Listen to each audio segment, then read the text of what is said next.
What is up, you guys? Welcome to the Impact Wrestling Report Result Show for the June 6th edition of Impact Wrestling. The opening segment, it was Bully Ray coming out to the Glory Ball, beating Sting for the title. He called Dixie Carter, but instead got Hulk Hogan. He did war words and stuff like that, and introduced the main event of the show, Jeff Hardy versus Bully Ray in a ladder match and stuff like that. Brought the return of Jeff Hardy. Match 1 was Hernandez versus Chavo Guerrero, partner versus partner, in a qualifying match for the Bound for Glory series, with the winner being Hernandez with a roll-up pin. This is one of those interesting matches that you see, partner versus partner. I will have to rate it at a 3 out of 5. Then after that, they had a segment with Devon coming to the ring looking for Abyss for a rematch for the TV title. But instead, they got Joseph Parks, and him and Knox squared off with Joseph Parks.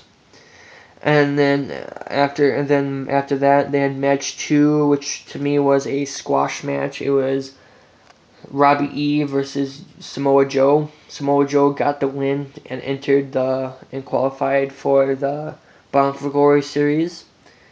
And then we had and then there was a backstage, and he choked out Robbie E for the win. I will have to give it a 2 out of 5 match, a 2 out of 5 stars, because it's a squash match that's not really entertaining. Then after the match, they had a backstage segment with Mickie James and Velvet Sky. Mickie James did a little promo plug with the whole lottery thing that they have, that TNA had in Atlanta, Georgia, with Velvet Sky on it.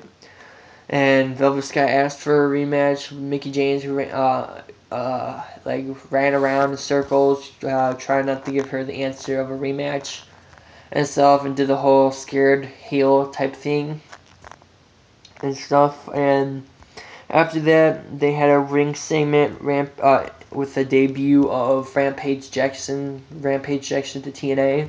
Rampage Jackson came out there like Ryback did when he started, with a confused look and stuff like that, his first time in a wrestling ring. So I have to give him, can't criticize him that much, and you guys shouldn't either. Introduced Rampage. He did the whole, he wants to face the best and be the best and stuff like that, and you gotta do the whole Ric Flair plug-in. In order to be the best, you got to beat the best, and that you have to beat the best and stuff like that. In order to be the man, you got to beat the man type thing, and which brought out the Olympic gold medalist, the TNA Hall of Famer Kurt Angle, and they did a little face-to-face action square-off type thing in the ring, and Kurt Angle set out a challenge for Rampage that when he's ready, that he can come back and face Kurt Angle, because he is the best in the business and stuff like that. Which is one of the dream matches I personally want to see, because who wouldn't want to see Kurt Angle versus an MMA fighter? And so, because that's one of my dream matches that I came up with the TNA roster, seeing him face Rampage Jackson facing Kurt Angle. Other ones I would like to see is Bully Ray taking on Rampage Jackson, and Samoa Joe taking on Rampage Jackson, which would be kind of cool to see. And stuff like that. And then match 3 was the champions, the new champs, versus future contenders. You had Storm Gunner, the new Take Chance, and Chris Sabin, new X Division champ, taking on Dirty Heels and Kenny King and stuff, with the winner being Storm Gunner, and Sabin, the champs, won, the faces won. And stuff like that, and this kind of match, it's like big questions up in the air. Are we gonna see Dirty Heels take on Storm and Gunner for the titles, which, thinking about it, will be another installment in the Storm versus Bobby Roode feud, to see who can be a better tag team wrestler without each other, because if you guys don't know, Storm and Roode were Beer Money, one of the best tag teams in pro wrestling. And so it would be kind of cool to see. And then Chris Sabin and Kenny King. Because the whole layout of the X Division is a triple threat match for every X Division matches. Number one contendership match. Triple threat rules. And then the championship matches for the X Division title. A triple threat match, and if you get pinned, you're out, and you have to fight for the championship in a number one contendership match. And I wonder how they're gonna do the next championship, because in an Ultimate X match at Slammiversary, you can't pin anyone. It's like a ladder match. You have to climb and grab the title to win. You don't pin anybody. You climb the ladder and grab the title.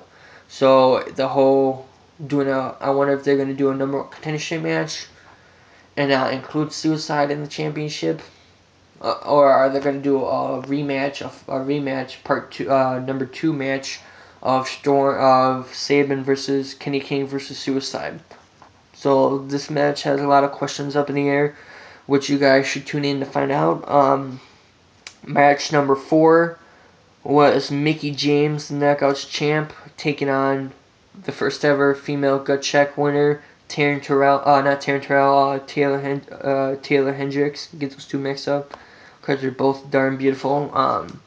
Taylor Hendricks is an okay person. She is on the roster, but she makes appearances and stuff like that as a squash person for feuds and stuff for right now, because she's training in OVW.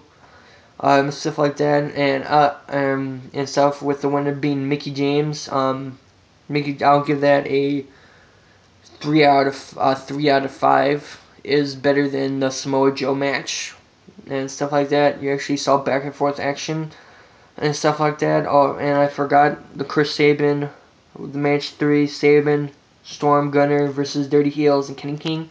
I'll rate that a 4 out of 5. And stuff like that. Mickie James won her match and stuff like that. And I don't get the criticism for Taylor Hendricks. She is not just beautiful with a nice body. She's actually an athlete. She's good, and you should check her out on YouTube.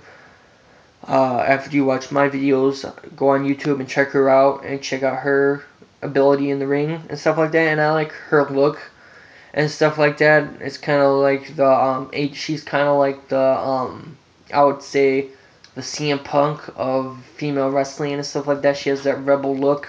She wears those rebel jackets, and she has that red hair, which I think looks good on her and stuff. She has a nice body, which if you've seen her, you could see she has.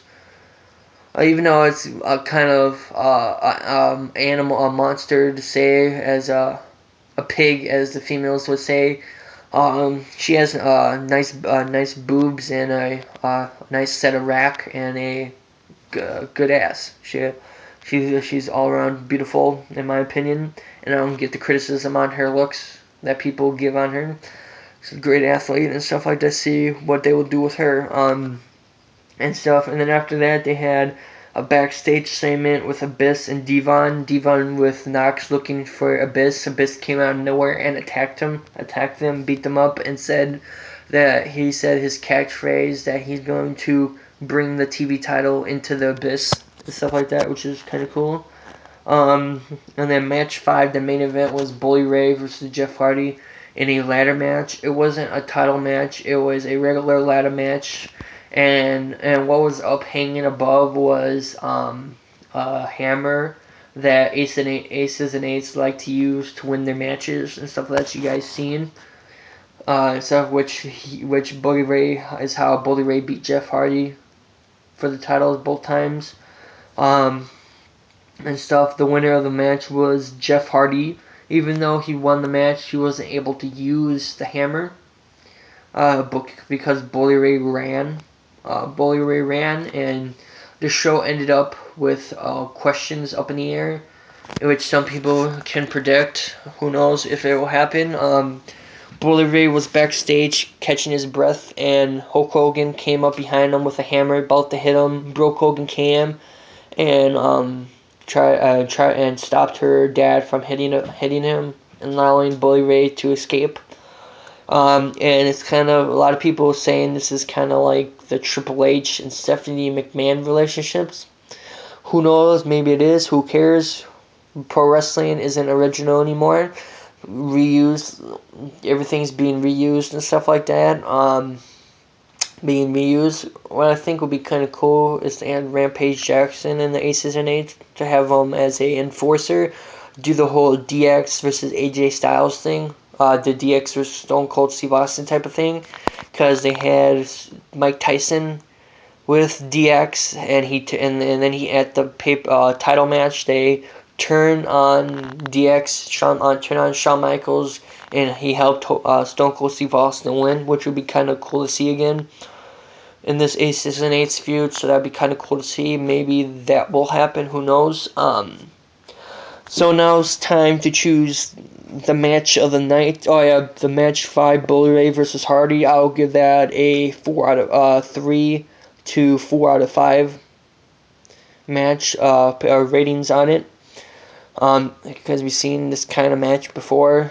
And so the match of the night, I will have to give it to match 3, Storm, Gunner, and Sabin versus Dirty Heels and Kenny King. It was an entertaining match and leaves you with questions of future storylines, feuds, and stuff like that. Because you guys a lot of questions. It makes you tune in to see what's going to happen next, and stuff like that. So subscribe to my YouTube channel. Like this video. Leave me your comments. Tell me what you think, what you thought about the show, what you guys thought of my pick of match of the night, and what's your match? What would you choose as the match of the night? Match of the night, and go to the description below and go to the link below and go follow this channel on Twitter. Twitter handler being Impact Report 1 at Impact Report 1 and stuff, and that's pretty much it. And I would like to add something else into it from this Impact show. What I could see for the Bound for Glory, what we see at Bound for Glory, matches that I can see is Rampage Jackson versus Kurt Angle. Maybe that will happen at Bound for Glory, which they should. Well, I think it's going to be more entertaining than Mayweather versus Big Show, in my opinion.